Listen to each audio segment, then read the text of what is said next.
காய் ஃப்ரெண்ட்ஸ், இன்றைக்கு என்ன பார்க்க போகிறோம்னா வத்தாளங்கிழங்குல ஒரு போண்டா செய்ய போகிறோம். இந்த வத்தாளங்கிழங்க இந்தியாவில் சக்கரவள்ளி கிழங்குன்னு சொல்லுவாங்க. இந்த வத்தாளங்கிழங்க முதல்ல நாங்கள் தண்ணிக்குள்ளே போட்டு நல்லா கழுவி கொள்ளணும்.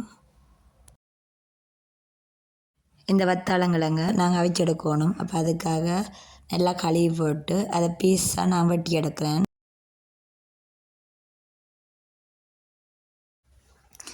வெட்டி வச்ச அந்த வத்தாளங்கிழங்க தண்ணியில் போட்டு நாங்கள் அவிய விட போகிறோம். ஒரு 5 நிமிஷத்துக்கு நல்லா அவிக்கணும். அந்த வத்தாளங்கிழங்கு தண்ணிக்குள்ளே மூழ்கிற மாதிரி நாங்கள் தண்ணி எடுக்கணும். பாருங்க, இதில் தண்ணி இருக்கும். இப்போ மூடியால் மூடி நல்லா அவிய விடுவோம். 5 நிமிஷத்துக்கு பிறகு திறந்து பார்க்கணும்.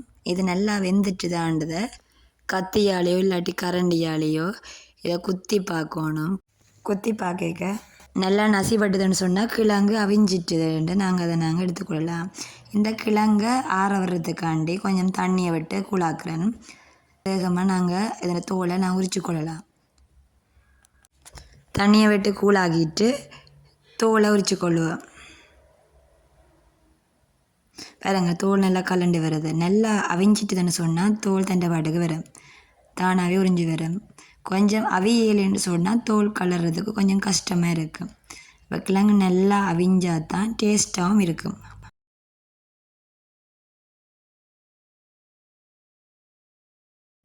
வெட்டின எல்லா வத்தாள கிழங்குலையும் தோலை உரிச்சு கொள்ளுவோம். 4 பீஸை நான் வெட்டினேன். அந்த 4 பீஸுன்ற தோலையும் உரிச்சு கொள்கிறேன்.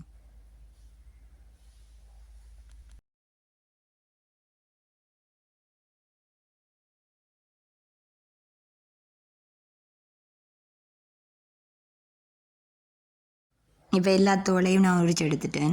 இப்போ மிக்ஸி கப்பில் போட்டு இந்த கிழங்கை அரைச்சி கொள்ளுவேன். அரைக்கிறதுக்கு முதல் இதுக்கு தேவை உப்பை சேர்த்து கொள்ளுவோம். உப்பை சேர்த்து போட்டு நல்லா ஃபைன் பேஸ்ட்டாக அரைச்சி கொள்ளுவோம். பாருங்க, இந்த பேஸ்ட்டு அளவு வரணும். இந்த வேகமாக அரைவிடம் நாங்கள் இப்படி அரைச்சிடலாம். அரைச்ச பிறகு அதை ஒரு பவுலுக்கு மாற்றிட்டு இப்போ அளந்து எடுக்கிறதுக்காண்டி இந்த கரண்டியை யூஸ் பண்ணுவோம். இந்த கரண்டியால் அரைக்கரண்டி அளவு அரிசி மாவை எடுத்துக்கொள்ளுவோம். அப்புறம் அதோட காக்கரண்டி கடலை மாவையும் சேர்த்துக்கொள்ளணும். கடலை மாவு நாங்கள் எவ்வளோ எடுக்கிறோமோ அதுக்கேற்ற மாதிரி சீனியையும் இதோட சேர்த்துக்கொள்ளுவோம். கடலை மாண்ட அளவுக்கு. இந்த வத்தாளங்கிழங்கு முதல்ல இனிப்பு இருக்கிறதுனால நாங்கள் அதிக இனிப்பு சேர்க்க தேவையில்லை. சீனின்ற அளவு காக்கரண்டியில் இருந்தாலே ஓகே. நீங்கள் அதிக இனிப்பு எடுக்கிற நீங்களேன்னு சொன்னால் இதை விட கொஞ்சம் கூடவும் பயன்படுத்தலாம். ஆனால் கூட யூஸ் பண்ணினா அது அகலம் தித்திப்பான இனிப்பாக இருக்கும். சரி, இவ்வளோத்தையும் மிக்ஸ் பண்ணி கொள்ளுவோம். இதுக்கு தண்ணி தேவையில்லை, இந்த ஈரப்பதனே காணும். அப்போ இவ்வளோத்தையும் மிக்ஸ் பண்ணி இந்த கலவையை ஒரு 10 நிமிடம் அளவாவது வச்சு போட்டு தான் அதுக்கு பிறகு நாங்கள் சுட்டெடுக்கணும். பாருங்க, நாங்கள் 10 நிமிடம் வைக்க போகிறோம். இப்போ 10 நிமிடத்துக்கு பிறகு ஒரு பாத்திரம் ஒன்றில் எண்ணெயை ஊற்றி அதை கொதித்த பிறகு நாங்கள் இப்போ இந்த சக்கரவள்ளி கிழங்கு, அதாவது வத்தாளங்கிழங்கு கலவையை அதில் பொரிச்சு எடுக்க போகிறோம். அதுக்கு உருண்டையாக தட்டாமல் தட்டியாக தட்டி கொள்ளணும். இப்போ தட்டுறது கொஞ்சம் ஒட்டும். அப்போ அதனால் தண்ணியில் கொஞ்சம் கையை நினச்சி போட்டு அதுக்கப்புறம் தட்டினா அது ஓகேயாக வரும். இப்போ தண்ணியில் நினச்சி போட்டு தட்டுவோம். தட்டையாக தட்டினா என்னென்னு சொன்னால் உள்ளே வேகும்.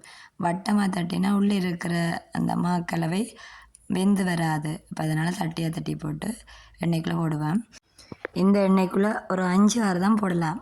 அதை விட கூட போட்டு ஒன்று ஒட்டிடும். இப்போ இதை நாங்கள் 4-5 தட்டி போட்டுட்டு அது பிறகு கொஞ்சம் பொன்னிறம் வர நாங்கள் அதை திருப்பி கொள்ளலாம். இப்படி 2 பக்கமும் திருப்பி இதை நல்லா வேக விடுறோம். நல்லா வெந்து வரணும். அப்போ தான் உள்ளே இருக்கிறதா அவியும். பாருங்க, இப்படி நாங்கள் அதை திருப்பி விடணும். இந்த பதம் ஓகேயாக இருக்கும். இதை நாங்கள் வெளியில் எடுத்துக்கொள்வோம். பாருங்க, இப்படி வரும். ஆனால் நல்லா டேஸ்ட்டாகவும் இருக்கும். இதான் வத்தாளங்கிழங்கு போண்டா. இதை நீங்கள் வீட்லேயும் ட்ரை பண்ணி பாருங்கள். நல்லா டேஸ்ட்டாக இருக்கும். இந்த வீடியோ உங்களுக்கு யூஸ்ஃபுல்லாக இருக்கும்னு நினைக்கிறேன். மறக்காமல் லைக் பண்ணுங்கள், சப்ஸ்கிரைப் பண்ணுங்கள். மேலும் இந்த சேனலுக்கு சப்போர்ட் பண்ணுங்கள். தேங்க்யூ ஃபார் வாட்சிங். நெக்ஸ்ட் வீடியோவில் சந்திப்போம்.